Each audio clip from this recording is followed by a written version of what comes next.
Bonjour ou bonsoir à tous selon le pays et l'heure à laquelle vous nous écoutez. Bienvenue pour le 5e épisode des Fricas, le podcast du football africain de la rédaction de Lucarne Opposée. Vous connaissez la rengaine, ne soyez pas timide et venez donc interagir avec nous sur Facebook, Twitter, YouTube et tous les réseaux sociaux où l'on se trouve. Nous remercions en tout cas nos fidèles qui toujours relaient notre travail. Merci à vous tous les amis. Et Fricas vous emmène aujourd'hui à la découverte de 6 affiches du dernier tour préliminaire de Ligue des Champions africaine. 6 matchs sélectionnés par nos soins, opposant donc 12 équipes, parce que 6 x 2, 12, qui vont vous faire emprunter pas mal de sentiers inusités du continent en matière de ballon rond. Mais avant de commencer la rando, on s'échauffe un petit peu avec le courrier qu'un free.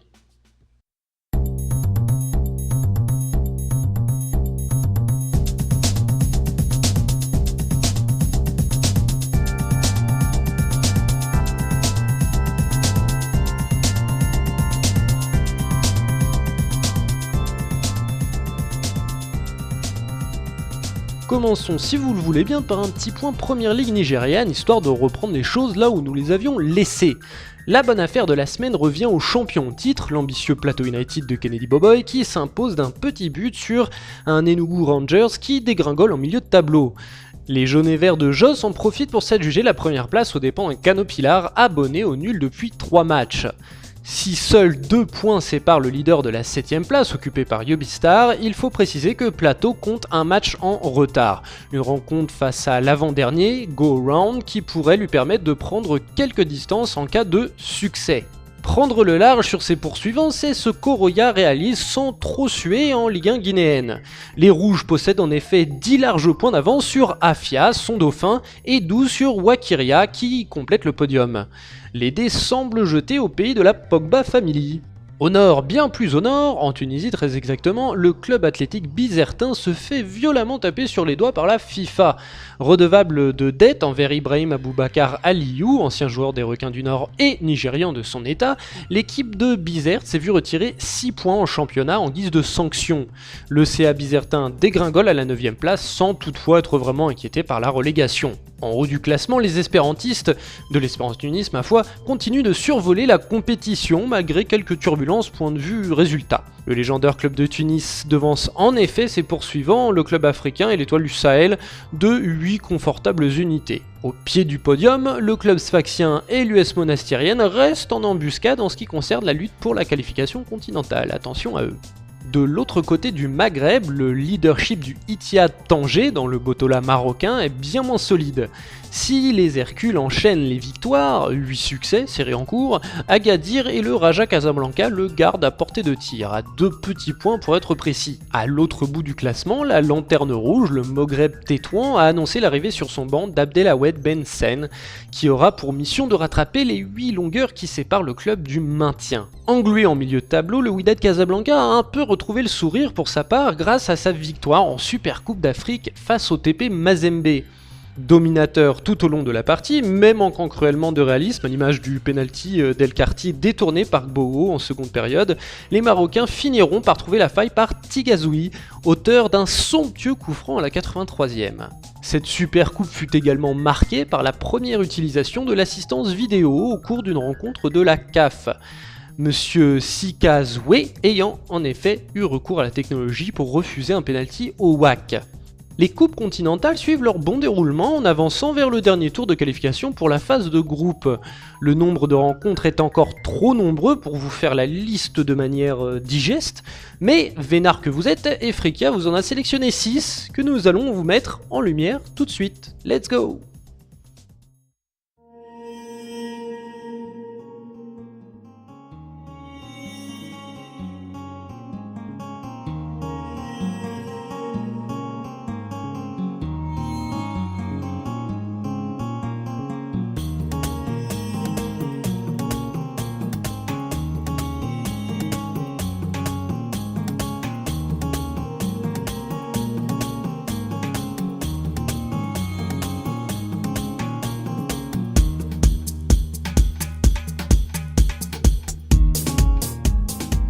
Et c'est parti donc pour les trois premières affiches qui seront présentées par Farouk Abdou. Comment vas-tu, Farouk ? Bonsoir Simon, bonsoir à tous les auditeurs d'Efrikia et à tous les lecteurs de Lucarne Opposée. Ça va, prêt et enthousiaste pour le retour des matchs couperets de la Ligue des Champions africaine. On attend ça depuis novembre, mais c'est toujours à la même époque de l'année que le suspense revient en attendant la phase de poule. Oui, mais chaque chose en son temps, et c'est une affaire de patience tout ça. Quand on est patient, tout vient à point, à qui sait attendre. Voilà, je crois que c'est ça le dicton. Alors aujourd'hui, tu nous as sélectionné trois affiches. Alors qui vont nous faire voyager, pour donner un peu les pays, en Tunisie, ça c'est pas trop une surprise avec toi, au Maroc, en RDC, République démocratique du Congo, au Nigeria, avec un club qu'on a déjà vu dans le dernier podcast, et au Kenya. Ça c'est la première fois qu'on met les pieds au Kenya. Alors pour les citer les matchs, justement, il s'agit de l'affrontement entre le Gor Mahia et l'Espérance Tunis, donc Gor Mahia qui est un club kényan, qui est le club kényan, entre l'Étoile du Sahel et Plateau United, l'Étoile du Sahel donc aussi un club tunisien, et Plateau United, club nigérian, que nous avons vu la dernière fois avec Pierre-Marie Gosselin dans le dernier podcast spécial championnat du Nigeria, et le DIFA El Jadida, Maroc, contre l'AS Vita de la République démocratique du Congo, AS Vita qui est un gros club du continent. Tu voulais commencer par le match entre le Gor Mahia et l'Espérance Tunis. Alors avant de nous parler un petit peu de l'Espérance Tunis que tu connais sur le bout des doigts, je pense, Gor Mahia est un club kényan donc qui domine son pays. Est-ce que tu peux nous en dire un peu plus ? Exactement, c'est toujours le client habituel quand le Kenya doit envoyer un représentant en Coupe d'Afrique. Pour la petite histoire, cette affiche est chargée de souvenirs car c'était l'affiche de la finale de C2 1987, l'Espérance de Tunis Gor Mahia. Et les Kenyans avaient remporté la coupe en faisant un double match nul avec un partout au Kenya et 2 partout à Tunis. Donc c'est une affiche chargée de souvenirs qui rappelle un passé glorieux côté Kenyan et un passé un petit peu chaotique côté Espérance de Tunis, parce que c'était un des principaux couacs qu'ils avaient eu à l'époque en compétition africaine. Bon, après, depuis, il y a eu beaucoup de succès, mais disons que celle-là était restée quand même un petit peu en travers de la gorge. Depuis, évidemment, les Kenyans ont perdu beaucoup du lustre d'antan. Les deux équipes s'étaient affrontées en 2014 et l'Espérance avait gagné 8-2 sur l'ensemble des deux matchs. Les Kenyans se sont débarrassés des lions végétariens de la Guinée équatoriale au tour précédent. Ça, c'est assez génial, hein. Ça, faudra qu'on se pense dessus, mais oui, donc vous avez bien entendu, chères auditrices, chers auditeurs, il y a un club de Guinée équatoriale qui s'appelle les Lions végétariens. C'est prévu, ça fait partie des curiosités du continent qui mériteraient qu'on se penche dessus en détail. L'histoire de ce club est assez folle, avec ce ressortissant espagnol qui avait fondé le club et qui d'abord l'avait nommé avec ses considérations végétariennes, et ensuite, dans un second temps, après qu'il ait quitté le pays, il y avait eu une démarche pour essayer de renommer le club, mais il fallait garder le côté végétarien, donc ils ont rajouté Lion. Donc forcément, ça... Comme ça, au premier abord, ça ne paraît pas être des foudres des guerres, mais en tout cas, les Kenyans les ont affrontés au tour précédent et les ont éliminés. Donc voilà, le Gor Mahia, hein, tu l'as dit, qui est un habitué de la compétition, qui est un régulier, à part l'exploit dont tu as parlé. Le Gor Mahia, c'est un régulier, mais qui fait rarement des performances. Qui est souvent destiné à s'arrêter... désormais, avec la réforme de la compétition, sachant que la phase de poule a été étendue de 8 à 16 clubs. Avant, dans le format d'avant, le Gor Mahia s'arrêtait un petit peu souvent au stade des 64e de finale, enfin au 64e de finale. Là, il va un petit peu plus loin, mais normalement, ça devrait... L'affiche est déséquilibrée, mais disons que l'écart peut être réduit selon une considération. C'est que l'Espérance de Tunis connaît un début d'année 2018 un petit peu compliqué, avec le changement d'entraîneur, avec la réduction de l'écart au championnat, avec des poursuivants qui se font de plus en plus pressants, le sentiment qu'il y a beaucoup de joueurs qui sont déjà très tôt dans la saison émoussés physiquement. Il y en a beaucoup qui avaient fait le stage hivernal avec l'équipe nationale au Qatar. Donc il y a beaucoup de joueurs qui semblent vraiment, disons, déjà entamés physiquement au mois de fin février. L'Espérance de Tunis va jouer un match très difficile vendredi en championnat, un déplacement à Monastir. Ils doivent enchaîner ensuite avec Gormaya en début de semaine prochaine, sans vouloir aller jusqu'à dire que l'affiche va être moins déséquilibrée que prévu. Je ne vois pas l'Espérance de Tunis s'imposer au Kenya, mais il pourrait quand même avoir quelques petites inquiétudes, surtout que défensivement, c'est vraiment pas ça du tout. Oui, parce que l'Espérance Tunis a quand même une avance confortable en championnat. Peut-être qu'ils peuvent se permettre du coup d'y aller tranquillement sur cet affrontement au Kenya en attendant de jouer chez eux avec un peu plus de force peut-être. Bah, si le mois de février s'était déroulé sans anicroche, je ne pense pas qu'il y aurait eu trop de problèmes. Mais l'Espérance de Tunis a perdu quelques points. Il y a eu beaucoup de réglages sur le plan défensif qui ne se font toujours pas. Il y a beaucoup de joueurs qui se fatiguent. Si l'Espérance perd à Monastir vendredi, ça va commencer à être chaud. Et la manière d'aborder ce Tour de Ligue des Champions prendra forcément une autre tournure. Je vois pas l'Espérance se faire éliminer, mais que ce soit moins simple que prévu, c'est très possible. C'est une possibilité. L'Espérance Tunis en profite pour rappeler qui va bientôt fêter ses 100 ans. Ce sera l'année prochaine, ce sera en 2019. Exactement. Le second match dont tu voulais nous parler pose donc l'Étoile du Sahel, club l'Étoile sportive du Sahel, club de Sousse en Tunisie. Sousse, on est sur de la ville qui a 3000 ans d'histoire quand même. On n'est pas sur la ville neuve là. C'est quand même une grosse cité, une grande cité du Maghreb. Exact.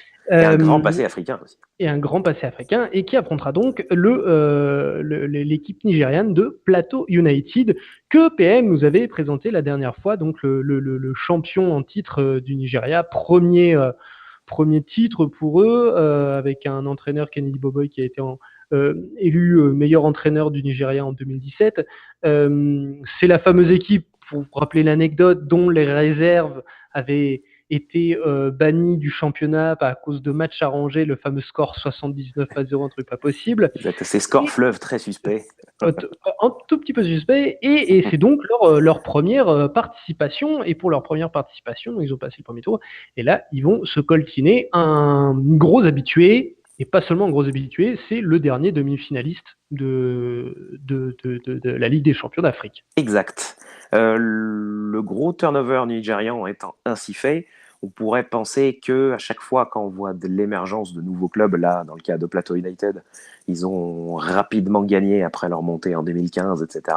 On voit une grosse montée d'ambition parce que le coach a dit qu'il visait l'accession en phase de poule, rien que ça, alors qu'il connaissait déjà la disposition du tableau et qu'il savait qu'ils allaient affronter du gros morceau en 16e.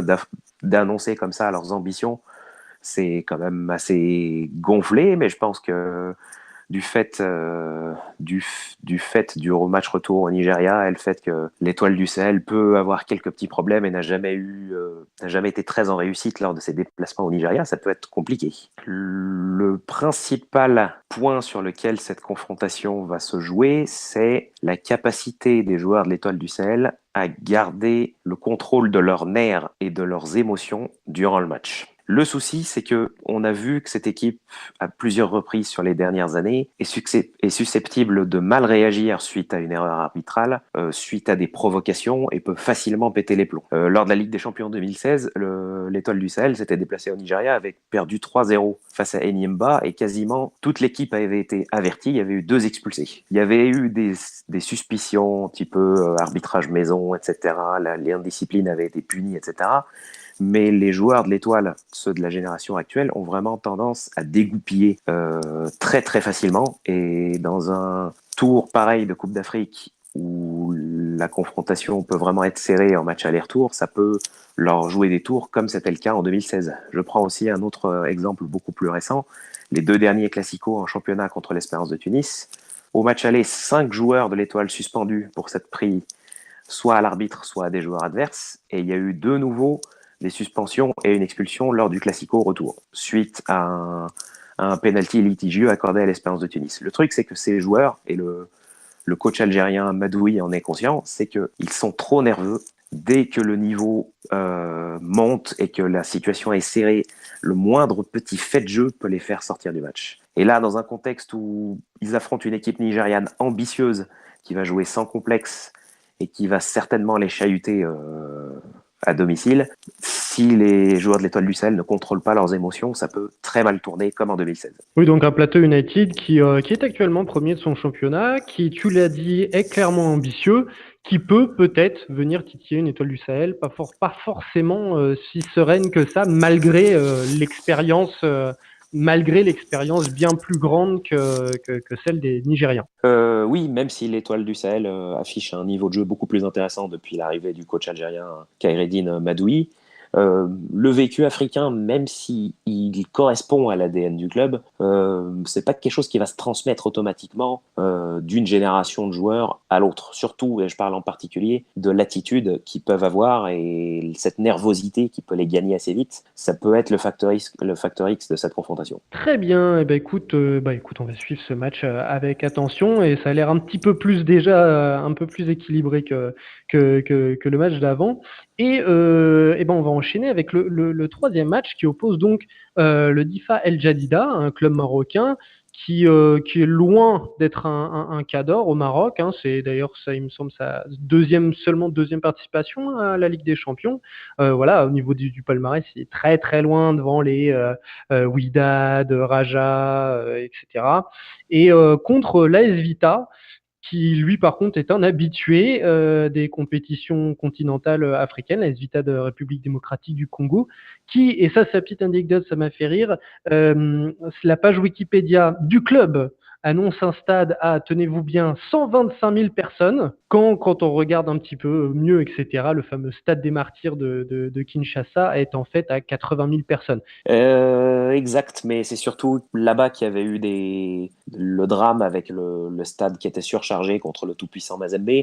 La pression populaire là-bas, on la sent, elle est vraiment très conséquente. Et en ce qui concerne l'AS Vita Club, qui est un candidat habituel au top 16 africain chaque année, la pression à domicile est un sacré atout, même si ce n'est pas nécessairement l'arme numéro 1 de l'AS Vita Club. Là, dans le cas de cette confrontation, le Difa El Jadida, c'est un club, si on devait le décrire, c'est un club souvent placé qui se débrouille bien, qui est souvent dans le premier tiers du championnat du Maroc, mais qui est rarement gagnant. Leurs résultats sont satisfaisants. Eu égard aux moyens qui sont inférieurs aux grosses cylindrées, ils se débrouillent très bien. Ils ont joué deux finales de la Coupe du Trône sur ces dernières années. Ils en ont remporté une.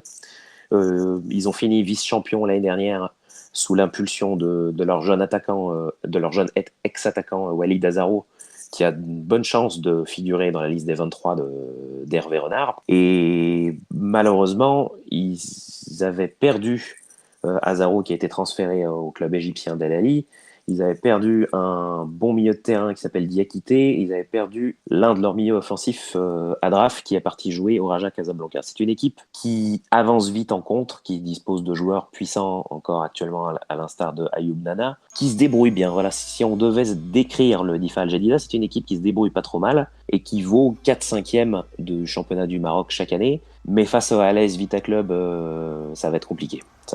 Pour une simple et bonne raison, c'est que le Difa Al Jadida encaisse quand même pas mal de buts, et dans une confrontation aller-retour où l'AS Vita Club adore titiller ses adversaires à l'extérieur, ça va sûrement se jouer là-dessus.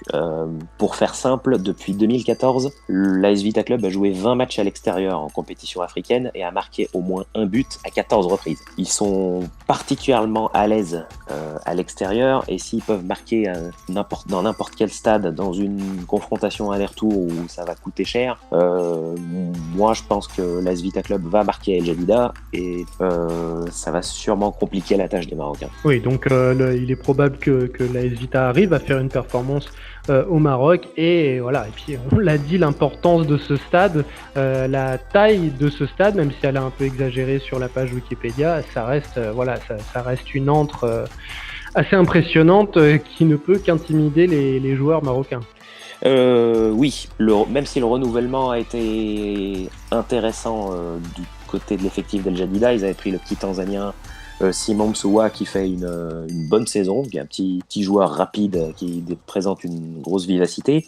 Même si l'AS Vita Club a perdu une partie de son contingent de joueurs étrangers, et notamment son fameux attaquant Wande qui avait été suspendu 2 ans pour avoir présenté 2 passeports avec 2 noms différents et 2 âges différents. Le bien nommé Dadi Birori. C'est un attaquant qui avait été suspendu entre 2014 et 2016 pour double identité, donc, mais qui avait quand même claqué 80 buts avec la AS Vita Club, donc 15 buts en compétition africaine. C'est une perte, parce que quelqu'un qui marque 15 buts en compétition africaine, généralement, il le fait exprès. C'est quand même une sacrée valeur. Ils avaient perdu aussi le Camerounais Atouba qui est parti en Afrique du Sud. Mais l'AS Vita Club a renouvelé son effectif en recrutant des jeunes joueurs prometteurs des autres clubs du championnat de la RDC et ont présenté lors du tour précédent de bonnes dispositions en marquant une nouvelle fois à l'extérieur. Si on reste dans cette configuration-là, il va falloir que l'El Jadida soit vraiment très solide, en particulier à domicile. Très bien, et ben écoute, on a fait le tour de ces trois matchs que tu nous as sélectionnés. Juste parce que voilà, il y a bien d'autres rencontres au second tour, ce premier tour, ça s'appelle premier tour ou voilà, les derniers tours de qualification. Pourquoi ces trois matchs-là ? Eh ben, je voulais dissocier pour les clubs tunisiens des cas où, contrairement aux années précédentes où ce tour-là aurait pu constituer une formalité, quel que soit le format de la compétition, cette année, je trouve qu'il y a quand même un petit peu plus de challenge pour la situation personnelle de l'Espérance de Tunis, pour l'adversaire qui est je pense, solide pour l'Étoile du Sahel et j'insiste beaucoup sur ce point, cette gestion d'émotions où il va falloir progresser. C'est des raisons qui font que, pour une fois, les clubs tunisiens peuvent être challengés à un stade de la compétition où, généralement, on penserait que ce serait élémentaire qu'ils puissent passer cet écueil sans trop de soucis. Moi, j'ai pris ces matchs-là cette année parce que, pour une fois, je pense que ça va être pas aussi évident. Et j'avais choisi la confrontation El Jadida Vita Club parce qu'elle me paraissait intéressante pour voir comment est-ce qu'un club au résultat satisfaisant qui n'est pas nécessairement le club le plus cité quand on parle du football marocain, comment est-ce qu'il peut se comporter contre un client candidat naturel à la phase de poule. Très bien, écoute, j'ai envie de te dire élémentaire, mon cher Farouk. Merci beaucoup. C'était un plaisir. Et on se retrouve tous les deux pour un prochain sujet sur Efrika. Avec grand plaisir, à la prochaine. Après ces 3 affiches globalement localisées dans la partie nord-ouest du continent, partons plus au sud-est, avec Pierre-Marie qui va nous en présenter 3 autres.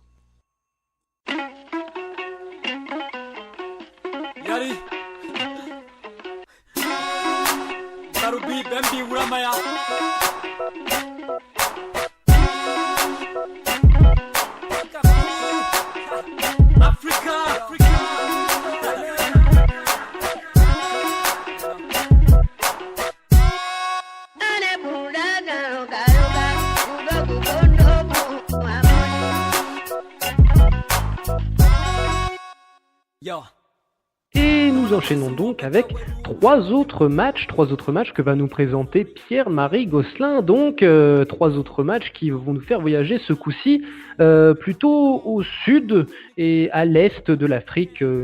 Ça part un petit coup d'Afrique de l'Ouest avec le Togo-Port. Mais premièrement, comment vas-tu Pierre-Marie ? Bonjour Simon, écoute, ça va plutôt pas mal. Dans le froid sibérien parisien, mais bon, je tiens le coup et je continue de rêver de mon soleil africain là qui se rapproche chaque jour un peu plus. Ma foi, à chaque fois que je te vois, je te demande de leurs nouvelles, des nouvelles des petits de la Bisport. Ça va. Je t'avais dit la dernière fois qu'ils devaient jouer un tournoi cette semaine. Ils ont commencé hier, une victoire 2-0, pas trop mal. Je suis assez content, mis à part l'éternel problème du football des jeunes en Afrique avec l'âge. Et je t'avoue que je suis un peu déçu parce qu'il y a un de mes joueurs à qui j'avais demandé de préparer son passeport pour être prêt à jouer l'année prochaine des tournois internationaux. qui finalement apparemment a décidé de refaire un nouvel acte de naissance pour pouvoir jouer un petit tournoi de proximité au Bénin. Je t'avoue que c'est un peu frustrant et décevant, mais bon, voilà, c'est pas grave. Ils ont gagné, les autres font la même chose, donc voilà, c'est comme ça. Allez la Bisport. Mais aujourd'hui, point de Bénin, point de Guinée, puisqu'on était pas mal habitué à parler du Bénin et de la Guinée. Bon, l'autre fois, tu me diras, c'était le Nigeria. Aujourd'hui, on attaque des nouvelles nationalités qu'on n'avait pas trop abordées jusqu'ici, puisqu'on va aborder trois affiches de ce dernier tour préliminaire de Ligue des Champions d'Afrique. Avec toi, c'est toi qui les as choisis, tu as choisi de nous présenter Saint-Georges Kampala CCA, donc un club éthiopien, Saint-Georges, et contre un club ougandais, le club de Kampala. Le club de Young African contre les Township Rollers. Donc Young African c'est Tanzanie et Township Rollers c'est Botswana. Voyons, on voyage là, on touche des pays dont on n'a pas trop l'habitude de parler quand on parle de foot africain. Et là voilà, et puis là on va revenir un petit peu de quelque chose qui vous êtes peut-être plus familier, chères auditrices et chers auditeurs, Togo, donc Togo Port, contre le Al Hilal, qui va cette fois nous refaire voyager. Mais Al Hilal, attention, Soudan, Al Hilal, c'est un immense club africain. Mais tu voulais commencer par cet affrontement éthiopiano-ougandais, deux pays qui ont des frontières, me semble-t-il, entre Saint-Georges et KCCA. Oui, alors j'ai choisi ces matchs-là parce qu'il me semble que c'est des matchs qui sont avec un dénouement qui paraît très incertain, difficile de dire qui va pouvoir sortir vainqueur de ces oppositions. Et puis surtout, normalement, c'est des matchs qui devraient nous offrir de belles ambiances. Donc voilà, j'ai décidé de les présenter un petit peu aujourd'hui et de nous les mettre en avant. Donc effectivement, comme tu l'as dit, le premier choc, c'est Saint-Georges contre KCCA. Tout simplement, c'est le premier match de la journée de compétition puisqu'ils vont ouvrir les hostilités dès mardi prochain à 14h. Comme tu l'as dit, c'est pas forcément des pays où on a trop l'habitude de voyager pour parler football. Et pourtant, par exemple, Saint-Georges, c'est un club plus que mythique du football éthiopien qui est basé du côté de Addis Abeba. C'est un club qui se rapproche tout doucement de son centenaire puisqu'il a été créé au milieu des années 30. Et figure-toi qu'il a été créé à l'époque pour se mesurer aux Italiens qui avaient tenté de mettre en place un empire colonial du côté de l'Éthiopie. C'était la période Mussolini, l'avant Deuxième Guerre mondiale, pour pouvoir nous situer. Et forcément, quand un club naît comme ça devient rapidement un symbole de nationalisme et de liberté. Et tout au long de l'histoire contemporaine éthiopienne, Saint-Georges a animé le côté footballistique et la fierté des Éthiopiens. Bon, ils écrasent la concurrence au niveau local puisqu'ils en sont déjà à 29 titres de champion. Voilà, ça va être difficile à les battre, surtout que les autres n'en sont pas à plus de 7. On les avait vus l'année dernière, avant de parler de leur adversaire, on les avait vus l'année dernière, Saint-Georges, en 2017. Ils en étaient restés à la phase de poule, c'est ça ? Exactement. Tu vois, tu me devances, ils étaient en phase de poule contre notamment Mamelodi Sundowns et l'Espérance de Tunis. Et effectivement, on en avait parlé parce que l'ambiance était tout simplement géniale. Je me souviens être tombé justement sur un match 2 et entendre les chants, tout ça, cette ambiance un peu à l'anglaise, ça m'avait touché. Et figure-toi que depuis, j'avais continué à aller sur un petit peu. Donc effectivement, les auditeurs attentifs de nos podcasts ont déjà entendu parler d'eux et figure-toi qu'ils se souviennent peut-être même de leur couleur, le jaune et rouge. Tout à fait. Et d'ailleurs, juste pour faire la petite parenthèse, la petite anecdote sur Saint-Georges, si vous allez sur leur page Wikipédia anglaise, vous avez de quoi vous demander par qui elle a été écrite, puisque dès le début, dès le deuxième paragraphe en histoire, il y a un paragraphe tout simplement qui fait leur apologie, qui leur souhaite carrément un anniversaire et qui les remercie To be part of this family, a historic and timeless club. Point d'exclamation. Wikipédia étant censé être un média objectif, là je crois, je sais pas trop, je soupçonne un supporter d'avoir écrit l'article et de s'être un peu emballé. Enfin bon, c'est assez rigolo, je vous encourage à aller voir ce petit paragraphe sur la page Wikipédia de Saint-Georges, qui est très bien fait d'ailleurs, et sur laquelle vous allez apprendre beaucoup de choses sur ce club. Et donc tu nous dis que c'est ce grand club, ce gigantesque club éthiopien, est sur le point donc d'affronter le KCCA d'Ouganda. Ouais, alors KCCA pour Kampala Capital City Authority. Donc c'est l'abréviation grosso modo de la mairie de Kampala.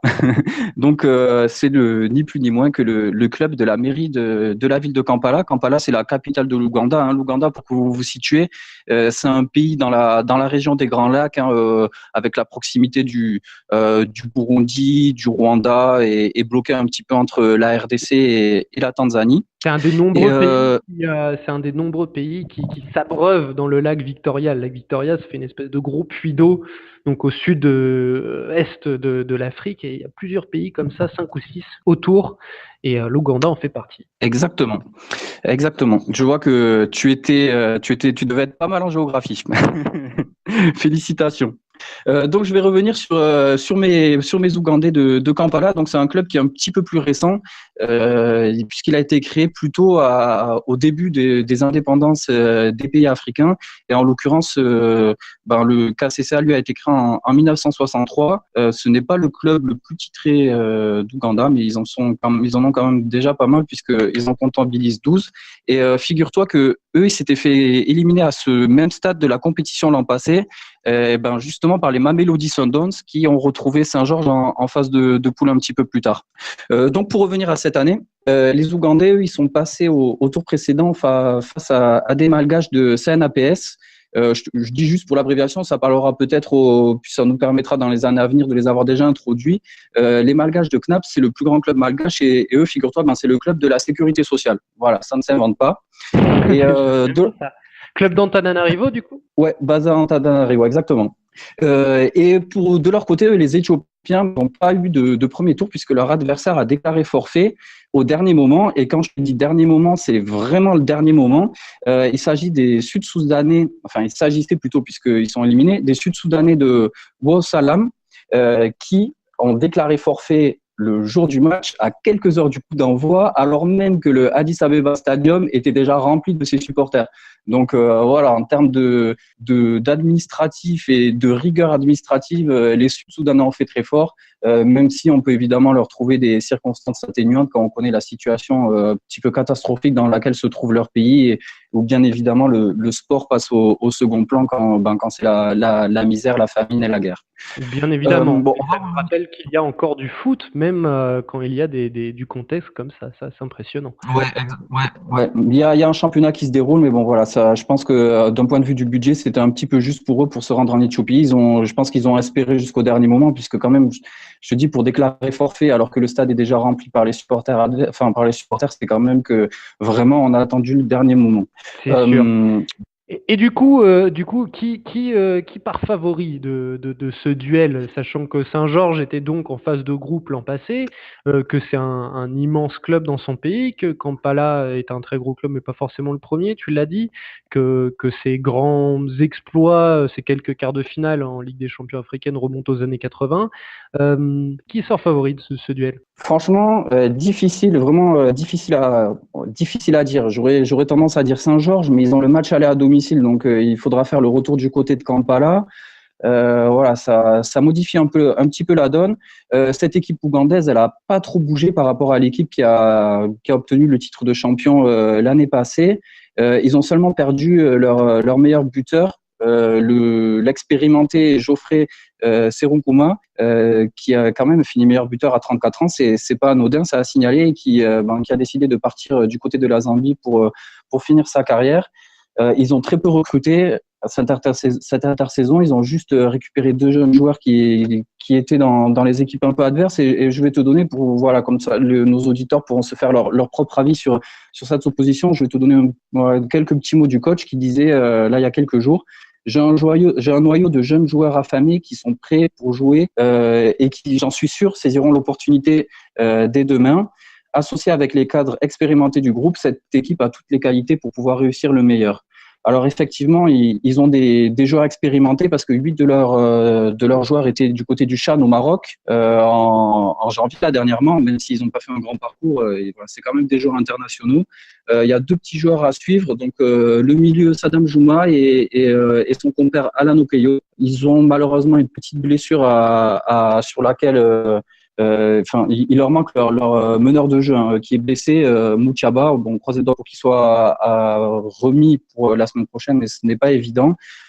Du côté éthiopien, il n'y a pas forcément cette expérience-là avec énormément de joueurs qui sont en sélection, mais il y a quand même le meilleur joueur de l'histoire du football éthiopien, Saladin Saïd, à la pointe de l'attaque de cette équipe-là.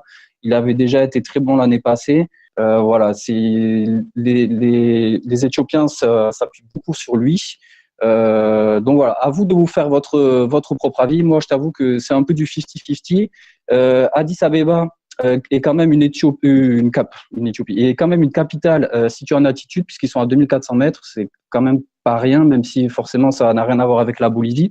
Mais c'est quand même, il faut quand même se les taper ces 2400 mètres. Mais voilà, bon, moi je dirais 50-50, un petit avantage à Saint-Georges quand même qui a l'expérience de l'année passée de la phase de poule. Saint-Georges, pourfendeur de dragons, hein, pour ceux qui connaissent la mythologie, c'est d'ailleurs sur l'écusson de l'équipe de Saint-Georges, on y voit Saint-Georges le cavalier en train de tuer le dragon, donc Saint-Georges l'Éthiopien qui va tenter de tuer le dragon ougandais, mais comme tu le dis, le dragon a ses chances pour bouffer le cavalier. Voilà pour la petite allégorie footballistico-légendaire.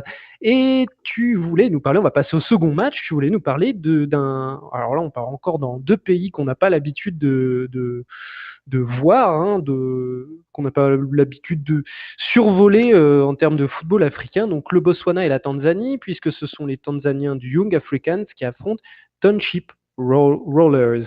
Township Rollers, excusez-moi pour l'accent encore une fois. Ouais, ton accent est pas mal du tout. Hein. C'est même moi qui va devoir m'y arrêter parce que sinon c'est mon accent à moi qui paraît ridicule. Donc ouais, comme on continue avec un autre match qui va se jouer mardi. Le coup d'envoi est prévu légèrement après celui de Saint-Georges, mais c'est 2 matchs qui se chevauchent puisque celui-ci aura lieu à 14h30. Il faut signaler que si du côté de l'Éthiopie, ça ne devrait pas empêcher le stade d'être bien rempli. Du côté de Dar es Salaam, par contre, je t'avoue que c'est une date et un horaire qui risque de diminuer la tendance qu'on peut retrouver dans le stade parce que c'est vrai que si ça s'était joué un samedi ou un dimanche, forcément ça permettrait à davantage de monde de pouvoir se déplacer au stade. Bon, mis à part ça, le match aura quand même bien lieu sur la somptueuse pelouse du Taifa Stadium de Dar es Salaam, une pelouse naturelle d'excellent état dans un stade neuf de 60 000 places qui répond à toutes les normes télévisuelles et qui permet généralement de pouvoir assister à de bons matchs à la télé. Young Africans, je crois qu'on en avait déjà un petit peu parlé au cours de nos podcasts. C'est un club un petit peu à l'image de Saint-Georges qui date des années 30, qui a été créé en 1935. Et ils se battent avec leur adversaire héréditaire de Dar es Salaam aussi, Simba SC, pour le titre de plus grand club du pays. Ils sont un petit peu en avance puisqu'ils ont 27 titres alors que leurs concurrents n'ont que 18 entre guillemets. Et ils sont sur une série de 3 titres d'affilée. Hein. Donc les 3 dernières années, c'est pour eux le championnat. Il y a quand même un petit truc à signaler, c'est que des supporters de Simba vont forcément aller au stade pour encourager les Popa de Township Rollers parce que c'est une habitude en Tanzanie. Quand Simba joue, les Young Africans viennent supporter l'adversaire et quand Young Africans joue, les supporters de Simba viennent encourager l'adversaire. Donc, ce match-là ne dérogera pas à la règle, qu'on soit sur la scène continentale ou pas. Et donc, tu nous dis que la Tanzanie est un pays où Simba n'est pas le roi. Non. Pas encore, en tout cas, pas encore. Il faut lui laisser le temps de grandir. Mais c'est mal parti. Hein. Mais quoique c'est mal parti, pour cette année, Simba, on en avait parlé dans les brèves il y a quelques jours. Quelques jours, oui, puisque ils ont un nouveau sélectionneur français, Pierre Lechantre, et ils sont très bien placés pour être champions. Ils ont, je crois, 6 ou 9 points d'avance sur le deuxième au championnat local. Donc voilà, les Simba ne sont pas les rois de l'histoire du football tanzanien, mais ils seront peut-être les rois du football tanzanien de cette année. Revenons-en à notre match qui nous intéresse où Simba n'est pas là. puisque l'adversaire sera plutôt les Botswanais de Gaborone de Township Rollers. Alors c'est une équipe qui est dirigée, par un homme d'affaires indien qui a fait fortune au Botswana, Jacques Dichat. C'est un petit détail quand même qui a son importance parce que depuis qu'il a pris la tête du club, l'équipe s'est complètement développée d'un point de vue structurel et marketing. C'est assez incroyable. Ils répondent à tous les standards de notre temps, d'aujourd'hui, avec que ce soit sur les réseaux sociaux, que ce soit dans l'animation du stade, que ce soit tous les standards de communication, etc., qui sont respectés et qui sont un petit peu surprenants pour, comme tu l'as dit, le Botswana, c'est pas forcément c'est pas forcément un pays qui frappe comme ça de point de vue football. Et ben si. Donc cette équipe botswanaise, elle a réalisé un exploit assez remarquable au tour précédent puisqu'ils ont sorti les Soudanais d'El-Merreikh. Notamment grâce à une victoire 3-0 au match aller à domicile. Et si l'on en croit les propos de leur coach, qui est un Serbe, Nikola Kavazovic, ça s'est passé dans des circonstances plutôt pas mal. Je vous lis. On n'a pas juste battu l'équipe qui est 5e au classement africain, on les a dominés. On a montré une très bonne qualité de niveau de jeu, de discipline tactique, de jeu défensif, de transition, de possession de balle et d'attaque. Je ferme les guillemets. Donc, voilà, ils ont dominé sur tous les plans. Ambitieux. Ils ont perdu 2 au retour alors que ils avaient quand même, ils auraient pu se rendre le match très facile. Hein. Il faut dire qu'ils ont mis leur but à l'extérieur qui les pratiquement les qualifiés d'office et ils avaient ouvert le score dès le début de la première mi-temps. Donc voilà, ils ont éliminé les Soudanais avec la manière, je pense qu'on peut le dire. Alors que de leur côté, les Tanzaniens, ils avaient une opposition beaucoup plus simple face aux Seychellois de Saint-Louis Suns. Victoire 1-0 au match aller sans véritablement être mis en danger. C'est un match que j'ai eu l'occasion de regarder. Ils ont raté un penalty, ils ont raté énormément d'occasions et ils sont allés faire un match nul au retour du côté du Seychelles 1 partout. Donc d'un point de vue du score, c'est pas très impressionnant.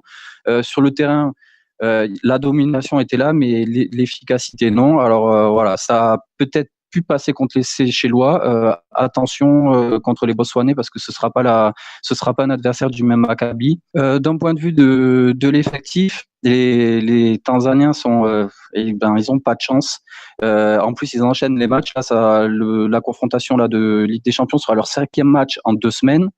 Et ça fait depuis déjà un moment qu'ils doivent faire face à beaucoup de blessés et parmi ces blessés on compte pratiquement la majorité, pour ne pas dire la totalité des étrangers qui composent l'effectif du club et notamment leur milieu de terrain Kamu Soko qui est un super joueur. Il approche de la trentaine, hein, c'est un joueur expérimenté qui est en Tanzanie depuis très longtemps puisque j'avais eu l'occasion de le voir jouer quand j'y étais allé en 2013. Donc vous voyez, ça fait 5 ans qu'il est déjà là-bas. Leur autre attaquant zimbabwéen, Donald Goma, est également blessé. Leur défenseur burundais, Tambwe, est blessé. Leur attaquant zambien, Aubrey Chirwa, qui est le meilleur buteur de l'équipe en championnat, est également blessé. Et ajouté à ces blessés étrangers, il faut rajouter leur défenseur international, Michael Gadiel. Donc ça fait beaucoup de joueurs en moins, sachant que le nombre de joueurs étrangers est limité. Donc vous imaginez bien que les étrangers qui recrutent sont généralement bons, pour ne pas dire internationaux. Ce qui fait dire à leur entraîneur, le Zambien, Luanda Mina, c'est très difficile de manager quelque chose comme ça avec une liste de joueurs blessés aussi importante. C'est vraiment décevant, mais je suis quand même satisfait et je remercie les jeunes joueurs qui ont su saisir l'opportunité et qui se battent pour l'équipe. Voilà, donc oui, là, c'est fait. Mais alors, du coup, est-ce que selon toi, les Young Africans qui n'ont pas atteint la phase de poule depuis 98 et avec toutes ces blessures vont réussir à défaire ce Township Rollers qui paraît bien ambitieux, qui en tout cas montre qu'il est plein de confiance en lui, mais qui lui n'a jamais atteint la phase de poule. Ouais, ce serait un véritable exploit pour les Botswanais de se qualifier. Sur le papier, c'est vrai que les Tanzaniens peuvent paraître favoris au vu de l'histoire des deux clubs, au vu du passif des deux clubs. Mais je t'avoue que quand on voit cette liste de joueurs absents, quand on voit les prestations effectuées au tour précédent, les Botswanais risque d'être dangereux. Et les Blues, qui est le surnom de l'équipe de Township Roller, je t'avoue, avec un match retour à la maison, surtout si l'affaire n'est pas pliée au match aller, auront quand même de grandes chances de pouvoir renverser cette équipe-là et de se qualifier pour la première fois, qui serait quelque chose d'exceptionnel. Une équipe botswanaise en phase de poule, ce serait assez génial. Juste quand même, ce week-end, ils vont jouer une finale de match de coupe. On sait que c'est pas forcément très facile à gérer quand il y a deux événements aussi importants et aussi rapprochés. Savoir qu'ils jouent leur finale le samedi, voyagent le dimanche pour jouer le mardi leur match en Tanzanie. S'ils arrivent à gérer ça, ça va être voilà, moi je les mettrais quand même favoris. Attention parce que Garo vaincu de ce jeu de ce tour-là, parce qu'il faut savoir que l'éliminer se retrouve repêché pour la Coupe de la Confédération et ils vont avoir de nouveau un match de barrage contre une autre équipe qui s'est fait éliminer en Ligue des Champions. Donc du côté de ceux qui attendent le vaincu de ce match-là, on parle de l'Espérance de Tunis, du club africain, du Moudia d'Alger, etc. Donc les clubs maghrébins, ça va être très très difficile à les sortir. Donc voilà. Je conseille à une de ces deux équipes de se qualifier pour pouvoir continuer sur la compétition continentale un peu plus tard que le mois de mars.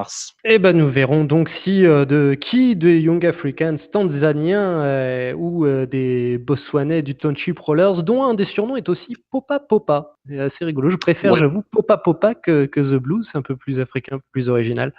On voyage un peu plus que The Blues qu'on connaît bien en Europe, qu'on connaît bien. The Blues, voilà, les Bleus, c'est tout de suite moins foufou. Donc on verra de ces deux équipes, encore une fois, un derby, un derby pas du tout, un choc assez équilibré, quoique voilà, les Young Africans ayant l'expérience pour eux, mais ayant des petits problèmes d'effectifs, et Township Rollers étant plus jeune en termes d'expérience dans ce genre de compétition à ce niveau-là, mais très affûté pour cette qualification, pour ce match. Passons au troisième match, si tu le veux bien, qui va donc opposer une équipe togolaise, une équipe de Lomé, le port de Lomé, le Togo Port, et un géant africain. Tu as parlé de leur rival un peu plus tôt, le Almerek d'Omdurman. Je ne me souviens plus bien. Omdurman, c'est ça, hein? Omdurman. Ouais, c'est bien ça. Omdurman. Donc tu avais parlé de leurs rivaux, donc de Almerek d'Omdurman. Mais cette fois-ci, on va passer donc au Al Hilal d'Omdurman. Donc Omdurman. Bon, on va arrêter. On va juste les appeler Al Hilal. Donc l'équipe soudanaise qui va affronter les Togolais du Togo Port. J'ai bien peur que ce soit un peu compliqué pour les Togolais, non? Ouais, c'est probablement l'affiche la plus, disons, la plus inéquilibrée, la plus déséquilibrée, pardon. Je vais reprendre. Effectivement, c'est l'affiche la plus déséquilibrée des trois matchs que j'ai retenus. Même si vous allez le voir, au final, peut-être que Togo Port aura toutes ses chances pour renverser le géant soudanais. Géant soudanais, donc du Al Hilal, qui cette année, malgré le statut d'enclavé de son pays, a pris rendez-vous avec les ports pour cette compétition continentale, puisque l'équipe de Omdurman, qui est banlieue de Khartoum, parce qu'on dit Omdurman, mais ça pourrait être Al Hilal de Khartoum. C'est des villes jumelles. Ils se sont débarrassés donc au tour précédent de l'équipe libérienne de LISCR FC. Et LISCR, ce n'est ni plus ni moins que Liberia International Shipping and Corporate Registry. Leurs joueurs sont surnommés les Shipping Boys, donc les marins. Et donc voilà, c'est quand même un clin d'œil assez marrant que ces Soudanais soient opposés dans un premier temps à l'équipe portuaire du Libéria pour passer au tour d'après contre l'équipe portuaire du Togo. Ça m'a bien fait sourire. Quand même, ça a l'occasion de parler des Libériens de LISCR qui ont quand même terminé leur saison en championnat invaincu. Alors, à prendre avec des guillemets, puisqu'ils ont 10 victoires et 12 matchs nuls. 12 matchs nuls, c'est quand même assez important.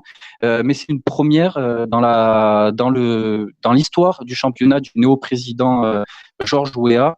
Donc, c'était à signaler. Et au final, les Libériens l'avaient emporté chez eux 1-0.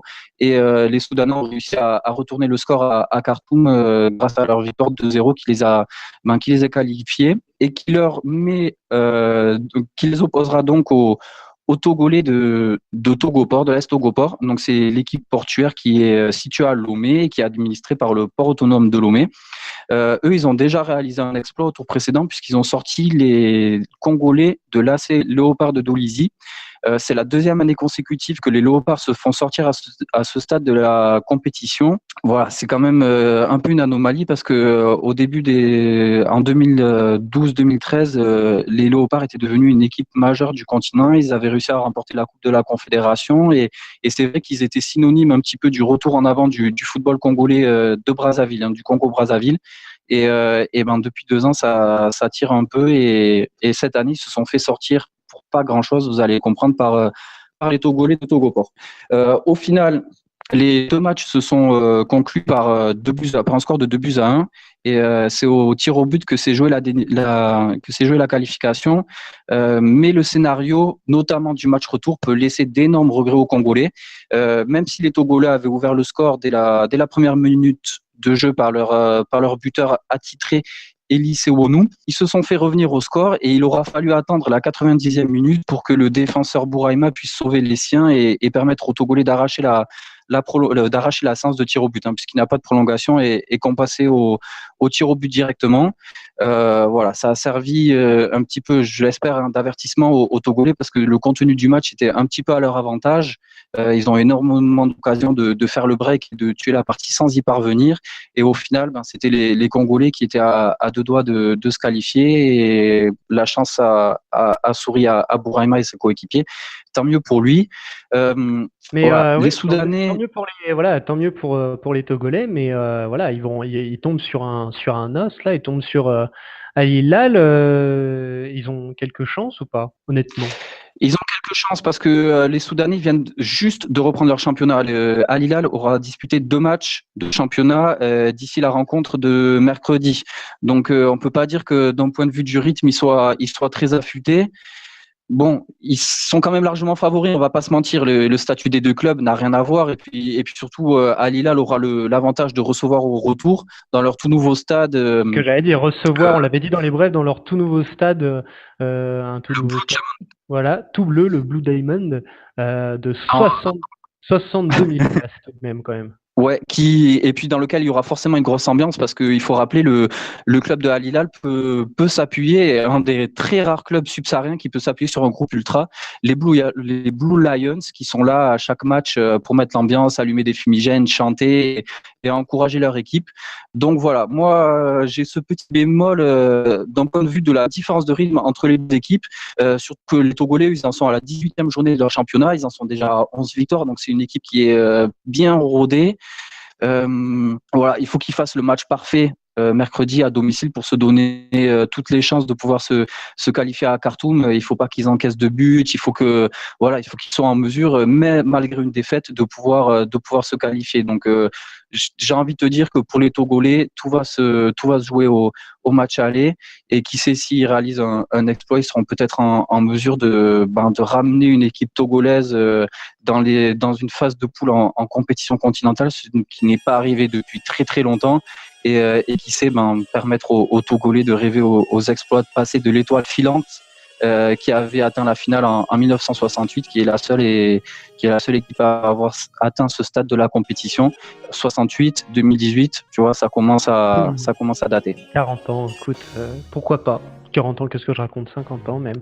Et du côté de Al Hilal, 2 petites anecdotes. Déjà, juste pour dire que le Al Hilal est entraîné par un entraîneur Lucarno Posé-esque, puisque c'est un Brésilien, Sergio Farias, qui a entraîné au Brésil, mais aussi au Sénégal, en Thaïlande. Il a entraîné le Guangzhou RNF de Chine, dont on parle souvent dans le FC Corner, le Al Ahly en Arabie Saoudite, le Al Wasl aux Émirats Arabes Unis, et le Pohang Steelers, cher à Baptiste Mourigal, donc Pohang Steelers, une équipe sud-coréenne avec laquelle il a gagné la Ligue des Champions d'Asie 2009. Donc voilà, c'est un monsieur quand même qui sait ce qu'il fait, qui est aux commandes de l'équipe. Et la deuxième anecdote, c'est que Al Hilal, j'ai fini par rechercher parce que ça me tarabiscotait tout ça. Al Hilal, ça veut dire croissant. Donc c'est un hommage donc au croissant de l'islam. Enfin pas tout à fait d'ailleurs, puisque le club s'appelle Al Hilal, le croissant. parce les personnes qui ont créé le club se prenaient la tête sur le nom de l'équipe. Et il y en a un qui a dit aujourd'hui, vous voyez, c'est le croissant de lune, et voilà, il était visible, et il a dit bah voilà, double hommage. Il est présent aujourd'hui le jour de la création du club, hommage à l'islam, le croissant Al Hilal. Donc tous les Al Hilal s'appellent le croissant. On sait qu'il y en a d'autres ailleurs, et il se trouve que le Al Hilal d'Omdurman est le premier Al Hilal de tous les Al Hilal. Eh ben, comme quoi, tu m'en apprends une belle. Et c'est vrai qu'on retrouve le croissant dans le logo du club, puisqu'il y a le croissant bleu a une part très importante. Et c'est vrai, c'est toujours, c'est intéressant quand même de noter, parce que dans tout le football arabe qui se partage entre l'Afrique et l'Asie, puisqu'on peut considérer le football égyptien comme un football arabe, ou le football marocain, maghrébin, etc. Et c'est vrai que c'est intéressant de voir que les Soudanais sont à l'origine de ce nom-là, qu'on peut retrouver notamment en Arabie Saoudite, aux Émirats Arabes Unis, peut-être même du côté de Dubaï. Donc c'est très intéressant, et ça permet également de rappeler que le Soudan est un des pays qui est à l'origine de la création de la Confédération africaine de football. Donc c'est clairement un historique du football africain, et maintenant mondial, on peut le dire. Et ouais, et écoute, on va se focaliser sur ces 3 matchs. On va retenir les scores. J'espère que nous vous avons intéressé, que nous avons donné envie de jeter un petit œil sur ces matchs, sur l'histoire de ces clubs, car comme vous l'avez vu, il y a de l'histoire très profonde dans le football africain, et notamment dans des pays que l'on n'a pas l'habitude de survoler dans les médias globalement, sur le foot africain. Botswana, Tanzanie, Soudan, Ouganda, Éthiopie, j'en passe, et on en verra d'autres dans Africa. Merci beaucoup, PM. Écoute, c'est moi qui te remercie, et je tiens à rappeler à nos auditeurs, s'ils ont envie de suivre ces matchs-là de compétition de la Ligue des Champions, à se rendre sur le Twitter notamment de Farouk Abdou, qui a l'habitude de poster, de partager les liens. Et donc voilà, si ça a éveillé la curiosité de certains qui ont envie de passer l'étape suivante et de voir un match, je vous invite sur le Twitter de Farouk Abdou. C'est noté, Farouk, notre deuxième chroniqueur. Allez, ciao PM. Ciao Simon, à bientôt. Merci à tous de nous avoir suivis pour cette 5e émission d'Africain. On avance, ça s'empile, on commence à prendre de l'expérience, et vous commencez à en savoir bien plus, avouez, qu'avant sur le continent africain du football. N'oubliez pas de venir nous solliciter sur les réseaux sociaux. Quant à moi, je vous dis à très bientôt pour un nouveau numéro d'Africa. Salut les amis.